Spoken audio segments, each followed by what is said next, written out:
ভারতের ধর্মীয় স্বাধীনতা ক্রমশ খর্ব হচ্ছে, এমনটাই অভিযোগ তুলেছেন যুক্তরাষ্ট্র ভিত্তিক সংস্থা commission of international religious freedom.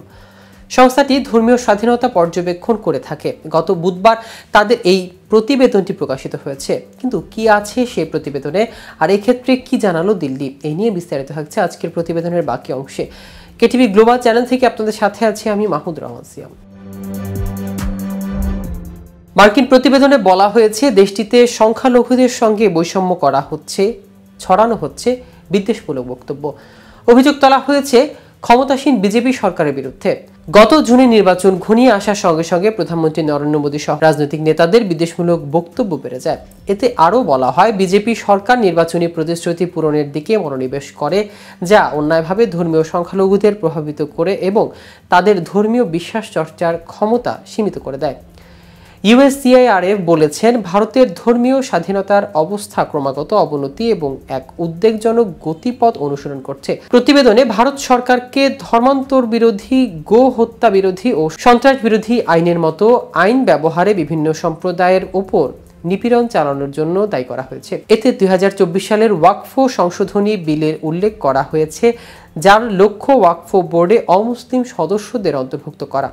প্রতিবেদনে ৭২ বছর বয়সী এক ব্যক্তি এবং ১৯ বছর বয়সী একজন শিক্ষার্থীর ওপর হামলা সহ গো রক্ষকদের অনেক হামলার বিষয়ে উদ্বেগ প্রকাশ করেছে এবং জানুয়ারি থেকে মার্চ পর্যন্ত খ্রিস্টানদের বিরুদ্ধে সহিংসতা ১৬১টি ঘটনা উল্লেখ করা হয়েছে। গত ফেব্রুয়ারিতে দিল্লির ৬০০ বছরের পুরনো আখুন্দজি মসজিদ ভাঙার কথা উল্লেখ করা হয়েছে। প্রতিবেদনে অভিযোগ করা হয়েছে, কোনো সতর্কতা ছাড়াই এটি ভেঙে ফেলা হয়। ভারতের প্রধানমন্ত্রী নরেন্দ্র মোদী ৩ দিনের যুক্তরাষ্ট্র সফরের কয়েকদিন পর এবং পররাষ্ট্রমন্ত্রী এস জয়শঙ্করের সফর চলাকালীন প্রতিবেদনটি প্রকাশ করল ইউএসসিআইআরএফ। এছাড়া প্রতিবেদনে আরও বলা হয়েছে, ভারতের ধর্মীয় সংখ্যালঘু নাগরিকদের ওপর এবং তাদের উপাসনালয়গুলোতে হিংসাত্মক হামলা চালানো হচ্ছে। এমনকি সেই হামলায় অনেক সময় সরকারি দলের নির্বাচিত প্রতিনিধিরাও মদত দিচ্ছেন।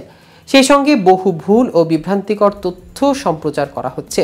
ভারতীয় সংবাদ মাধ্যমে বলা হয়েছে, ইউএসসিআইআরএফ তাদের প্রকাশ করা বার্ষিক রিপোর্ট ভারত সম্পর্কে রীতিমতো উৎকণ্ঠা প্রকাশ করে আমেরিকার স্বরাষ্ট্র দফতরে পরামর্শ দিয়েছে।